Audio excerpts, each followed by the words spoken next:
大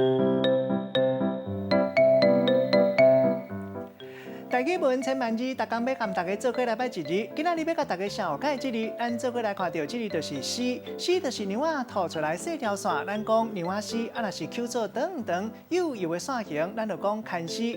另外各种一条一条幼幼长长的物件，咱嘛讲是丝，像讲猪肚丝、菜头丝。另外，甲菜色确定的纤维抽掉、抠掉，嘛会当讲是丝，像讲丝豆啊、丝番之叶。带大家做伙来小解两个词。头一个牵丝本来是讲猪肚里结网，买手嘛会当讲到起司或者是白加糖这会食的物件，会当抽长长的线形出来。第二个词读做鸡丝，这嘛是真特别的词。本来意思是讲牛仔伫咧吐丝，猪肚牵丝，嘛会当讲一个人真够牵，那会当讲是真够卫生。咱用一句话来举例，甲这两个词夹做伙。